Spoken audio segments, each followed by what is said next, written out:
It's time to kick ass and chew bubble gum, and I'm all out of gum. Indeed, Duke, it is time once again to kick ass. What's up, Forum? It's Cortez bringing you episode 2 of the Green Guy Chronicles. Now, this game I got yesterday, it's a domination on Summit, as all or most of these Green Guy Chronicles games will be, because unless you can think of Headquarters or Search or other gameplays that you can absolutely dominate and get a forum-wise score, I guess Headquarters it would be 250 to anything under 20, I don't know, or Search Destroy, win all 4 rounds without anyone ever dying, you know, to have a full team of flawlesses. But in Search, how often are you going to get that? But Domination's my bread and butter, and this is the game mode I play most in Black Ops.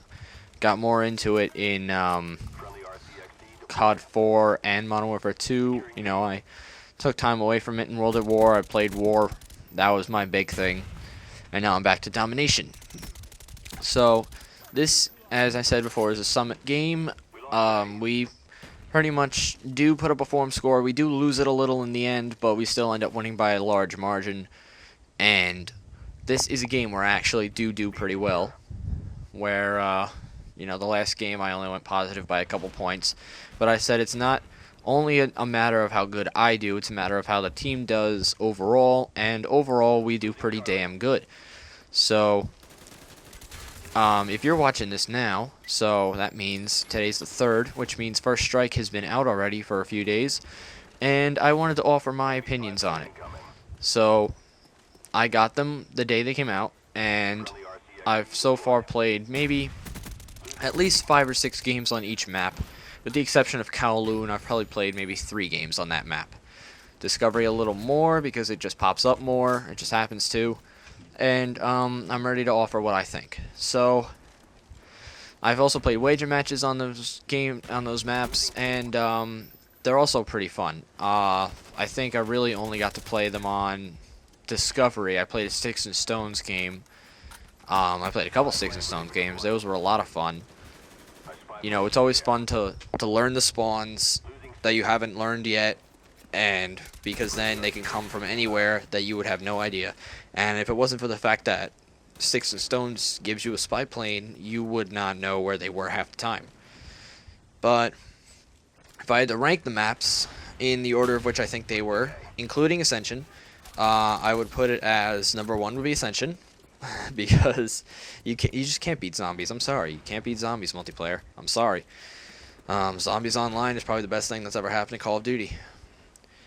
The first multiplayer map would be Discovery, in my opinion. It's wonderfully designed. I love Arctic maps like Summit. Subbase in Modern Warfare 2 used to be my favorite map. Were there any World at War Arctic maps? I don't think so. But Discovery is done really well. It took me about an hour, a couple matches of playing on it to learn all the ins and outs, learning the outside flank paths, and once I knew those, I'm really able to get across the map very easily without any competition. And it's also something that the original maps for Black Ops lacked, which was a good sniper map. Now, Discovery and Berlin Wall are both really good sniper maps, and I guess you could say one's from the old, like the original maps, such as Array or Jungle, anything large, Grid. Maybe you can get away with Grid, but mostly the only time I would snipe was on Array. And ooh, look what I got here, Valkyrie rockets. I love using these things. So Discovery has to be number 1. It's beautiful, and I hate to use like a wimpy word like that, but it is. It's beautiful with the way the ice is shaped on everything, the Aurora Borealis. That's the big thing. You know, that's the elephant in the room. You know, you look up and you're like, oh my god, oh, look how cool the sky is. And that helped sell the map for me. When I first saw that on the Insider Look, I was like, geez, that is a great looking map. And it turned out to be my favorite. Second would be probably Berlin Wall. And I say Berlin Wall because it has something that none of the other Black Ops maps really had. And even though it's not perfect, it gives you a sense of symmetry. You know, there's almost an equal number of shops on each side. It's basically a square with a dead man zone in the middle. And you see, I hop off of the flag here, but luckily I got a teammate on that keeps the capture going, so we don't have to start over, and we're able to get out immediately. And I'm able to jump shot this guy.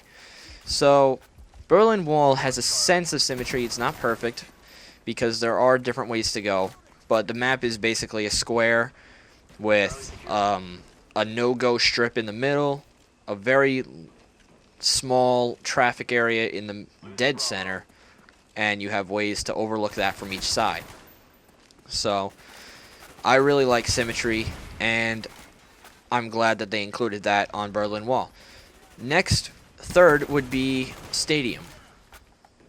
Stadium is a lot of fun on Domination, which is really the only thing I've played it on. I think I've played a couple free-for-all games, but that was with friends in a private game, so we could just learn it. So learning the spawns for that too. Stadium is pretty good. It's just the one bad thing I don't like about it is when you're on the side opposite the stadium, where there's like all the other buildings, it just seems a little too campy for me. And you might say that's because, well, people are just learning the map, so they just want to camp and let people come to them while they're learning. And I understand that. When maps do come out, usually there's a lot of campers that just want to step back and take it all in. But I'm not like that, so I really don't. And I'm usually the victim of them.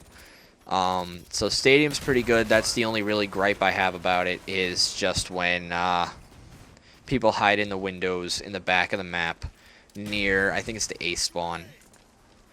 Or the C spawn, whichever one it is. Where you have like the stadium on your left, not your right. I can't remember. I think it might be A.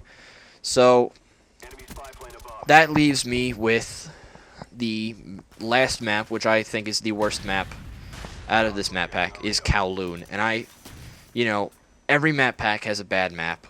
Kowloon is that map for me, because you've probably seen this posted on the forums, this my winners and losers thread that I posted 2 days ago after the maps came out.